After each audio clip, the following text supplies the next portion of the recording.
Hi friends, welcome back to my channel Mani's time. Friends, 30 days diet விலாகில் day 11 தான் பார்க்குறோம். Monday அன்னைக்கு எடுத்த வீடியோ. காலையில் பசங்களுக்கு லஞ்ச் பேக் பண்ணியாச்சு. சேனக்கிழங்கு காரக்குழம்பு, கோஸ் பொரியல், அதுக்கப்புறம் ஸ்நாக்ஸுக்கு முதல்ல வச்சு தான் பேக் பண்ணியிருக்கேன். காலையிலே வேலை முடிஞ்சுது. பொரியலும் வச்சாச்சு, காரக்குழம்பும் வச்சதுனால லஞ்சு செய்ய தேவையில்ல, கொஞ்சம் ஃப்ரீயாக இருக்கும், அவ்வளோதான். மற்றபடி பாத்திரம் தேய்க்கிற வேலை, வீடு கூட்டுற வேலை, துணி துவைக்கிற வேலை, துணி மடிக்கிற வேலையெல்லாம் அப்படியே பெண்டிங்கில் இருக்க தான் செய்யுது.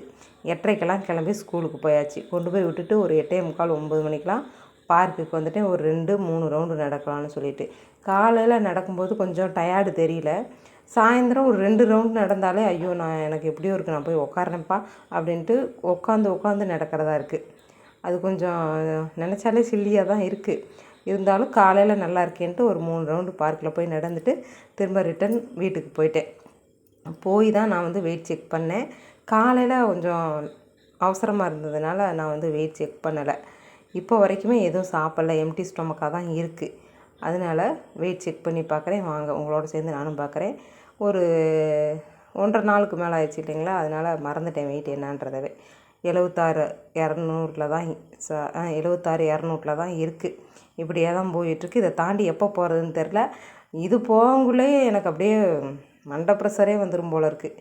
வாயை கட்டுப்படுத்தி தான் பார்க்குறேன். அப்போவும் குறையும் நாங்குது. கொஞ்சமாக ஒயிட் சோறு, கொஞ்சமாக ஒயிட் ரைஸ் சாப்பிட்டாலே வேலையை காமிச்சிடும். அதே மாதிரி இன்றைக்கி சாப்பிடவே நாளைக்கு சாப்பிட்டா வெயிட்டே குறையாது. அது மாதிரி தான் கொள்ளு தோசையும் வந்துக்கிட்டே இருக்குது வரிசையாக. காலையில் பிரேக்ஃபாஸ்ட்டுக்கு பார்த்திங்கன்னா 2 கொள்ளு கம்பு தோசை, அதுக்கப்புறம் சேனக்கிழங்கு குழம்பு. இது வைக்கும்போதே என் பொண்ணு என்னன்னு சொன்னால், அம்மா இது நம்ம பன்னீர் மாதிரி இருக்குது, ஐயோ சூப்பராக தெரியுது அப்படின்ட்டு இருந்தா. பன்னீர் இல்லை மேகா, இது சேனக்கிழங்கு அப்படின்னு தெரியுதுமா, இருந்தாலும் நீங்கள் கட் பண்ணி போட்டிருக்கிறது அந்த மாதிரி தான் இருக்குது அப்படின்னா. நல்லா தான் இருக்கும், பன்னீர் ரைஸுன்னு நினச்சிட்டு சாப்பிட்டுக்க அப்படின்ட்டேன். ஆனால் என் பையனுக்கு சாப்பாட்டில் குழம்பு ஊற்றி கிளறி கொடுத்துட்ருந்தேன். என் பொண்ணுக்கு அடியில் குழம்பு, சாப்பாடு குழம்பு அப்படின்னு கொடுத்தா தான் என் பொண்ணு சாப்பிட்டு வருவாள். அப்படி இல்லைன்னா சாப்பிட மாட்டாள். நல்லாவே இல்லைம்மா அப்படின்ட்டு வந்துடுவாள். என் பொண்ணுக்கும் எங்கள் வீட்டுக்காருக்கு பயந்துக்கிட்டே என்ன செய்யணும்னு செய்வேன். ஆனால் அதெல்லாம் அவங்க கண்டுக்கவே மாட்டாங்க. திங்கக்கிழமைக்கு குலதெய்வத்தை கையெடுத்து கும்பிடுவோம். அதனால் இன்றைக்கி மாப்பு போடுற வேலை இருக்குது. அடுப்பெல்லாம் தேய்ச்சி கழுவிட்டு மாப்பெல்லாம் போட்டு முடிச்சுட்டு துணியெல்லாம் துவைச்சிட்ருக்கு. காஞ்ச துணியை எடுத்து போட்டிருக்கேன். அது எப்போ மடிக்க போகிறேன் அப்படின்றது தெரியல. மணி 2 ஆக போகுது. இப்போ தான் கருப்பு கோணி கஞ்சியே வச்சுருக்கேன். இது எப்போ வெந்து இஞ்சி வர்றதுன்னு தெரியல. பார்த்துக்கிட்டே கிளறி விட்டுக்கிட்டே இருந்தேன், பொங்கிற போகுது அப்படின்னு சொல்லிட்டு. இப்படியே கிச்சன் இருந்தால் எவ்வளோ நல்லாயிருக்கும். ஹவுஸ் ஒய்ஃப்க்கெலாம் க்ளீன் பண்ணுற அன்னைக்கு மட்டும்தான் க்ளீனாக இருக்கும். அப்புறம் மறுபடியும் பார்த்திங்கன்னா கஜன்னு ஆக்கிடுவாங்க. துணி மடிக்கிற வேலையும் இருக்குது. அதுக்கிடையில் பூஜை சாமான்லாம் தேய்ச்சி எடுக்கணும். பூஜை செல்ஃபில் போய் பார்த்தேன். இந்த காஞ்ச பூவெலாம் எடுத்துகிட்டு எண்ணெயெல்லாம் மாற்றிட்டு திரியெல்லாம் எடுத்து போட்டுட்டு அதை வேற தேய்க்கணும். தேய்ச்சி முடிச்சுட்டு எல்லாமே தண்ணி வடிஞ்சதும் மஞ்சள் குங்குமம் வைக்கிறதுக்காக ரெடி பண்ணி வச்சாச்சு. மஞ்சள் குங்குமம்லாம் வச்சுட்டு பார்க்கும்போது அவ்வளோ ஒரு அழகாக இருக்குது பார்க்குறதுக்கே. பளிச்சுன்னு மனதுக்கு ரொம்ப திருப்தியாகவும் இருந்தது. பசங்க வர்றதுக்குள்ளே இந்த வேலையெல்லாம் நடந்துகிட்டு இருந்தது. மாக்கோளம் தெரிஞ்ச மாதிரி போட்டுட்டு காய வச்சிட்டேன். 3:30க்கு பசங்களை போய் கூட்டிகிட்டு வரணும். அதுக்கிடையிலேயே இந்த வேலையும் போயிட்டுருக்கு. எண்ணெய் ஊற்றி திரி போட்டு பூ வச்சு எல்லாத்தையும் ரெடி பண்ணி வச்சுட்டு போயிட்டேன். கணக்காக 3:30 நான் லஞ்ச் சாப்பிடும்போது 1 டம்ளரு கருப்பு கோணி கஞ்சி, கொஞ்சமாக கோஸ் பொரியல், கொஞ்சமாக முருங்கைக்கீரை பொரியல். இதை அவசரமாக குடிச்சிட்டு கடன்னு எந்திரிச்சு ஸ்கூலில் போய் கூப்பிட்றதுக்காக போயிட்டேன்.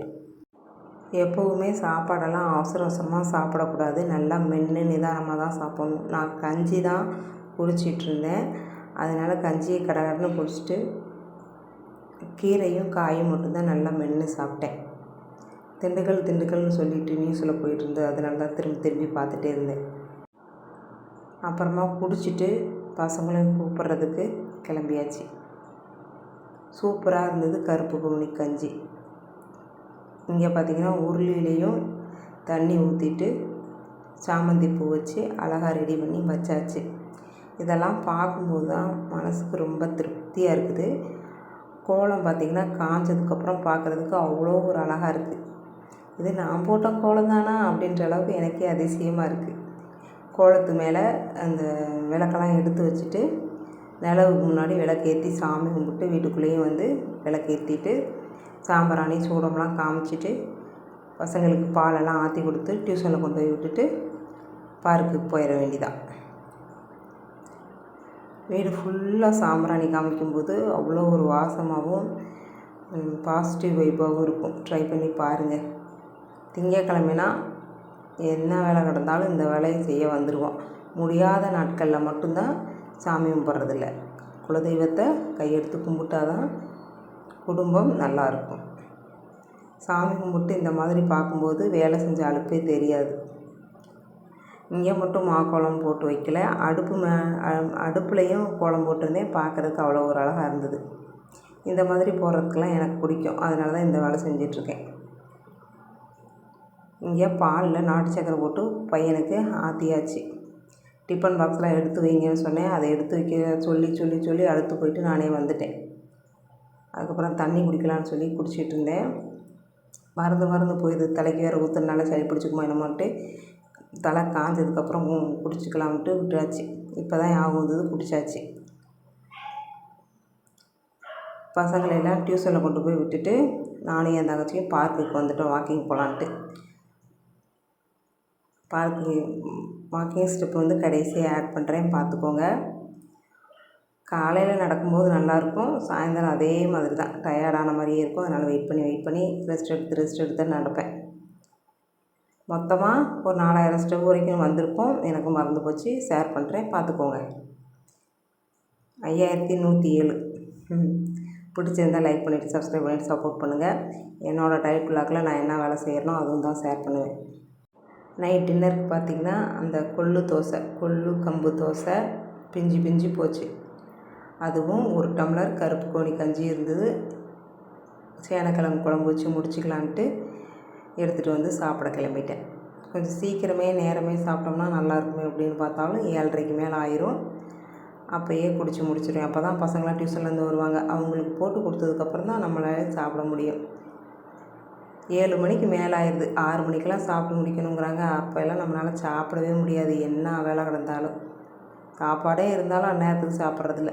ஏன்னா நைட்டு 10 மணினா பசி ஆயிரும். அதனால் ஓகே ஃப்ரெண்ட்ஸ், இப்படி தான் போச்சு Day 11 மண்டே டயட். வீடியோ பிடிச்சிருந்தால் லைக் பண்ணிவிட்டு சப்ஸ்கிரைப் பண்ணிவிட்டு சப்போர்ட் பண்ணுங்கள். நாளைக்கு டயட் விளாகில் பார்க்கலாம். கிச்சன் பார்க்குறதுக்கு எவ்வளோ அழகாக இருக்குது. இதை கலைக்கவே மனசு வரல. ஆனாலும் பாத்திரம் தேய்க்கிற வேலை இருக்குது. தயிர் எடுத்து புற ஊற்றுறேன்னு சொல்லி தயிரை கொட்டிட்டேன். அதையும் க்ளீன் பண்ணி வச்சுருக்கேன். அலசி எடுக்கணும், அதை வேறு தொடச்சி விடணும். இங்கே பாத்திரமெல்லாம் தேய்ச்சி கழுவி கமுத்தாச்சு. அதையெல்லாம் தண்ணி வடிச்சதுக்கப்புறம் எடுத்து அந்த டப்புக்குள்ளே வச்சுட்டு இதையும் க்ளீன் பண்ணி வச்சுட்டு போய் படுக்கணும். மணி 8:30க்கே சாப்பிட்டு முடிச்சாச்சு. கிச்சன் க்ளீன் பண்ணியாச்சு. தங்கச்சியை போய் வெறுப்பேற்றுறதுக்காக போயிட்டேன். என்னக்கா இந்நேரத்துக்கு இப்படி வந்திருக்க ஜாலியாக அப்படின்னு கேட்டால், வேலையெல்லாம் முடிச்சிட்டேன், அதனால தான் உன்னை வெறுப்பேற்றலான்னு வந்தேன் அப்படின்னு. போக்கா இப்போல்லாம் நீ ரொம்ப விவரமாயிட்ட, வேலை செஞ்சு முடிச்சிட்றேன் சீக்கிரமே அப்படின்னு சொல்லிகிட்டு இருந்தா. நான் வேலையை முடிச்சுட்டு அவளை போய் வெறுப்பேற்றுறதுல எனக்கு ஒரு சந்தோஷம். இந்த மாதிரி வெறுப்பேற்றுறது உங்களுக்கும் பிடிக்குமா அப்படின்றத சொல்லுங்கள். Good night. நான் போய் படுக்க போகிறேன். நல்லா நிம்மதியாக தூங்குங்க. பாய். தேங்க்ஸ் ஃபார் வாட்சிங். சப்ஸ்கிரைப் பண்ணிவிட்டு சப்போர்ட் பண்ணுங்கள்.